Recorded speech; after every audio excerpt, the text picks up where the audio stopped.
Hi, this is Terrell from Trailer Chix. I'm the Clever Chick, and I'm here at my local Airstream dealer. I've got some questions about how to operate my awning. I want to be sure that I know how to do it safely and efficiently. So one of their experts is going to show me the factory approved way to operate my awning. So I'm going to go inside.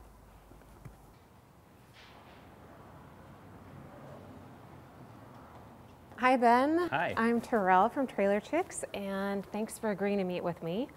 I don't know how much information you got, but what I wanted to really go over is how to set the awning up. That's the part of the trailer operation that I'm most intimidated by. Okay, sure. Well, we can start from the beginning. This one's already out, so if you want to give me a second, I'll put it down and then we can start from there. That sounds great. Okay. Thanks. So now that we've had it put up, we can start from the beginning and unlock it, roll it out, and I'll show you the correct way to use it. Great, great. So you've got a special tool. This is the awning wand. Comes with every Zip-D awning. Okay. And it's your best friend when it's pulling it out and putting it back in. Great. So we've got 3 locks on this model. We've got the wheel locks on the arms, and then the travel lock up there on the latch. Okay. And they're kind of tricky to use. One of the best ways to get it undone is on these 2 bars, is to push the arm in a little bit. See how that moves that wheel? Yeah.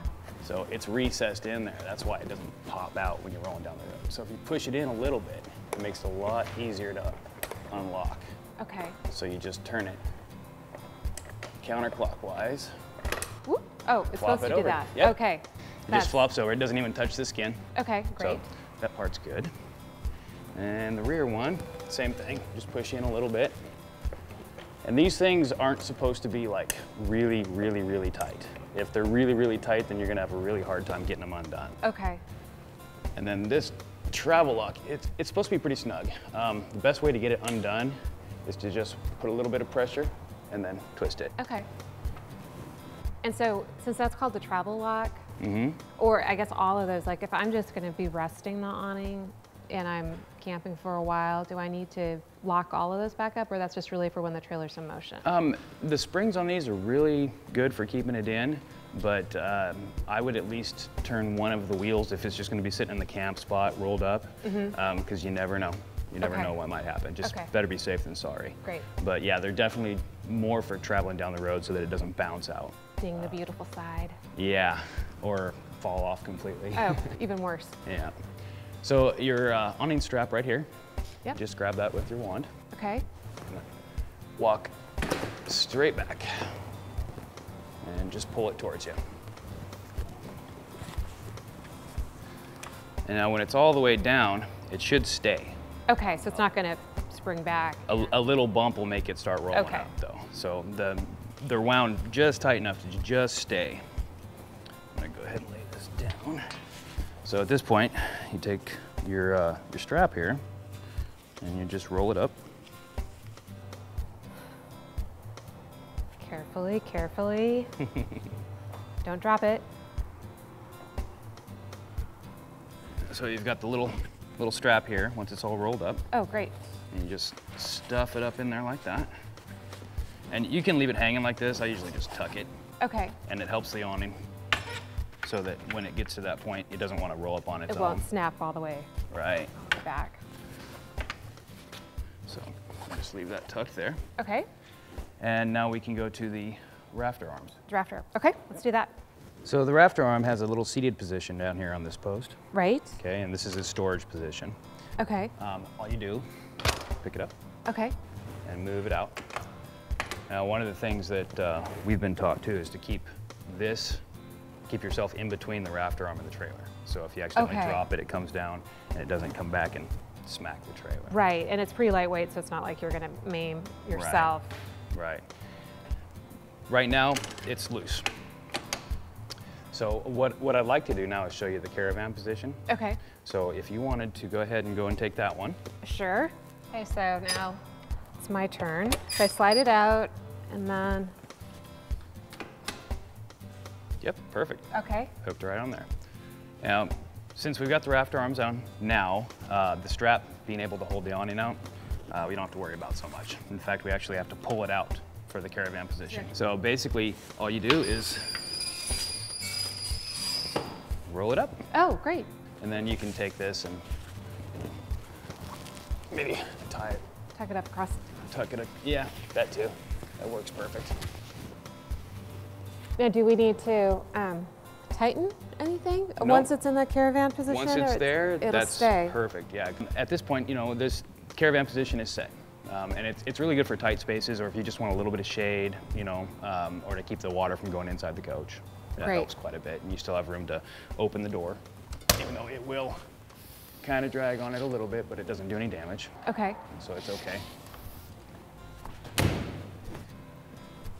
So now, full extension. Right. Take this back down, the strap, if you want to come out here. On the outside. And then just pull it back down where it was when we started. Right. And since we're already on the outside, I can show you how to lock the rafter arms into place. Okay. So the right way, this has a spring in it and there's some locks.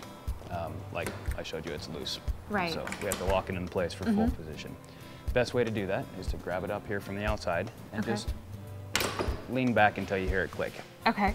So now it's nice and solid. Okay. Do we need to do that on the other arm? Yes, we do. So I'll try it over there. Okay, perfect. Okay, so I'm gonna grab it right above and lean back until it locks, right? Yep. Okay. Perfect. And there is quite a bit of tension, as you felt. You know, so it might take a little bit of a tug, but trying to pull it straight down because you've got metal on metal friction up here. And that's the reason we like to do it on the outside. Because if you're on the inside, and I'll show you the wrong way to do it. Okay. I'm gonna watch from the outside. A lot of people want to come in here like this and pull like this. And what happens is it binds it up and it starts bending this and wearing it out, which is not good. Right. Which is why we want to do it from out So here. on the outside, you get enough leverage without it rubbing on the metal. Right, out here you're pulling on the piece that you're trying to engage. So you're not putting any pressure down or up. So just pull straight back. And most people have an easier time pulling instead of pushing anyway. Now extending the arms is a little bit trickier because short people, I'm kind of short, you're about the same height as me, you only have so much arm extension. Right. Nice thing is you can get up here where you're not going to be hitting your head on it. Now, the way you want to do that is you have to pick up on the arm just slightly because this is the same as up here. You have this metal on metal friction and you don't want that to be dragging while you're trying to lift this up. This button right here is a lock and you actually have to pull it out. So best way to do it, lift up, pull out with your thumb, and then you can use your finger. When you're sliding it up, it slides across your finger. That kind of helps guide it. Yeah, guide thing out quite a bit. And then you just grab it right here, and then you let go of the lock. And there was another click. Right. Okay. As you can see right here, there's lock holes, and there's only a few of them. Okay. But that's what this sits in to lock it into place. And this is the farthest extension out. Okay, yes, that is the last lock. So that's as far as it'll go out. Perfect. All right, I'm gonna try again. You wanna try this one? Yes. Okay. And go through the steps again. So I'll put my arm around and out. Pull the pin out. And put your hand up. And then put my hand up here. Right. And I'm gonna look. If you let go of the pin when you get it. Oh, there, it just clicked by itself. Perfect, yep. Great. So when you're grabbing this to push it out and to put it back in, you want to have your hand on the tube. It's not going to go anywhere. It's not going to roll because of the rafter arm. But you don't want to grab it here or anywhere in here. Right, because if you push on it the wrong way, it'll still bind even with your hand on there. It's enough and pressure. It's a little dangerous too, because coming back in, you could pinch your fingers on that. Okay, great. So now we take it down? Yes, we can take it down. I'll do this side. Okay. I'll let you do that side. All right. Basically, it's the exact same way of putting it in. You don't really have to have your finger here to guide it back in, but make sure you don't push on this arm up or down. You just want to slightly take the pressure off, and you hold the pin out until it gets to the bottom, and it locks in that very top hole. Easy enough. Yep. All right. So if you want to go ahead and do this one. Okay, so I'll do it on this side. I'm gonna First thing you want to do. Yep. Hand up. Exactly. And just let it slide. Oops, it's not all the way down yet. Perfect. Like that, okay? Exactly, yeah. So, just like we did we put this up, we gotta take it down. So this is the exact same lock button that is down here. So if you wanna go ahead and pull that. Okay. So if you wanna try this one over here. Okay, so put my hand down. You just wanna support it a little bit. And there you go. Okay. And so at this point, just like when we were putting it up, you wanna keep yourself in between the rafter arm and the coach. Go ahead and come in with your right hand and pick it up. Right hand? Yep. Okay. And then put it down on its resting post down there. There you go. All right. Now we can do that side and then roll it up and lock it down. Sounds good. Just give it a good push and roll with your fingers a little bit. There you go.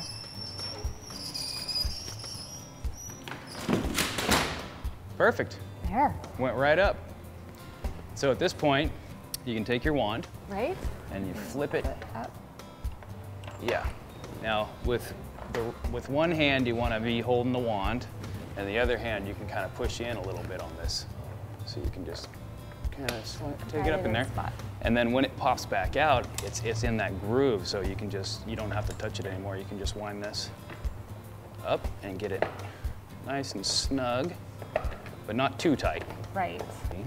So if you want to try that one. Right.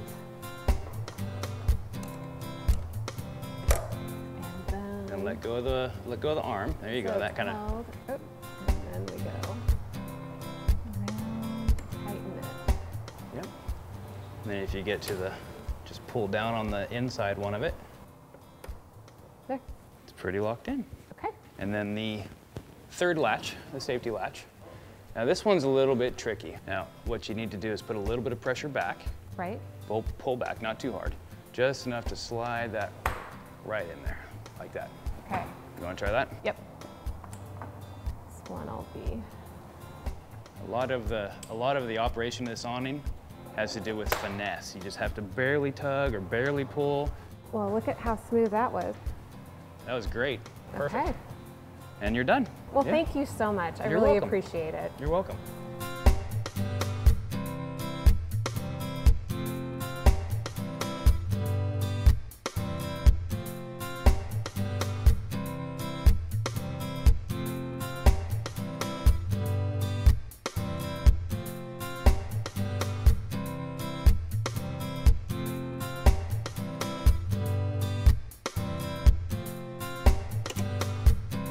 Well, that was pretty easy. Now you're ready to go out and find your next adventure with Airstream. Hopefully I'll see you on the road. Remember, proper maintenance and care will keep you and your Airstream happy for years to come.